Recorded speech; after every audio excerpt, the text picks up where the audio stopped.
Hello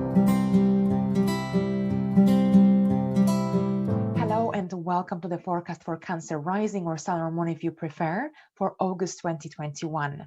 The month begins with the Sun and Mercury Cazimi conjunction in the sign of Leo, activating your second house of income, finances, resources. And with this in mind, you might come up with some really interesting ideas, thoughts concerning your finances.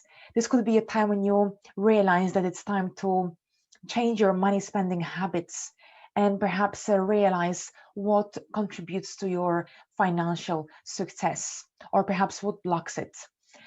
Now, there will be some challenges that could emerge as well at this time, since both the Sun and Mercury will be opposing Saturn Aquarius in your sphere of loans, investments, joint resources. So these first days of the month are another good time for perhaps overspending or buying some big purchases for investing your money, because you might feel a little bit restricted, blocked in some way. Someone or something could stand in your way with this opposition from Saturn.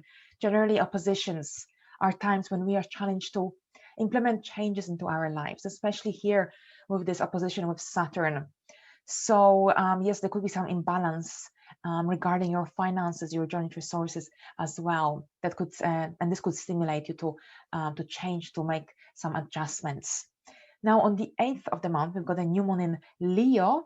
Here again, activating your sphere of income, resources, possessions. Now, a new moon is a time of new beginnings, an opportunity for planting some new seeds concerning your finances, concerning your possessions, resources. Now, this new moon will be involved in a fixed T-square.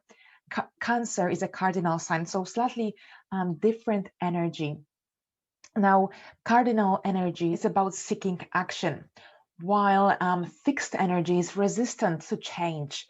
And here, some strategic planning would be recommended with this fixed energy. But the moon will be opposing Saturn in Aquarius, and both these planets will square Uranus in Taurus. So Uranus in Taurus becomes the focal planet in this T-square. So during this time, you might decide you want to make some long-term plans. You might seek more freedom, financial freedom as well, in order to reach your goals, your long-term plans. Now moving on, we've got Venus moving into Libra on the 15th of the month. And Venus in Libra feels fantastic. This is your fourth house.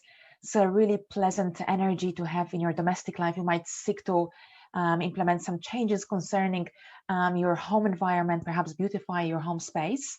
And Venus will not make any challenging aspects while it remains in Libra throughout the second part of August. It will only trine Saturn in Aquarius on the 23rd of the month.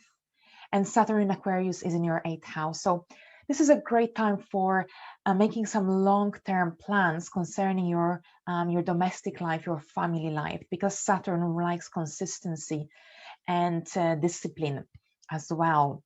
Now, Mars will remain in your sphere of communication throughout the whole of the month. So you might find yourself communicating more with others, but generally interactions with others might increase as well, especially with people from your immediate surroundings.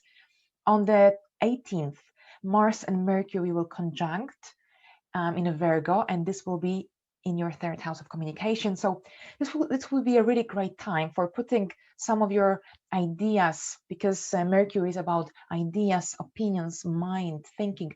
So putting them into action. Mars is about action. So this will be a really great time for putting some of your ideas into action during this time. And on the 19th of the month, we've got Uranus turning retrograde in your sphere of friendships, groups you belong to, hopes and wishes. Now, with Uranus retrograde in the sphere of your life, this is a great time for reevaluating your long-term plans, long-term goals, but also some friendships will come into focus during this time. And the final event of this month I wanted to discuss in this video is a full moon in Aquarius happening on August 22nd. And this full moon will be happening at 29 degrees of Aquarius. This is so-called critical honorific degree.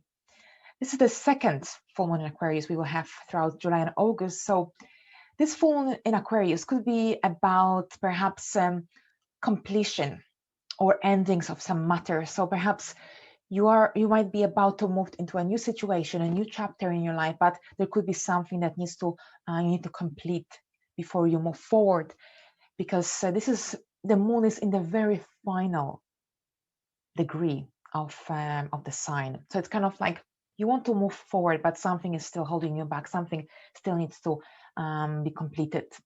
And this is a great time for releasing, for letting go of anything that isn't needed anymore, moving forward. And on this note, I would like to wish you a pleasant month. I hope August is an enjoyable month for you. And I will see you in my next video. Bye for now.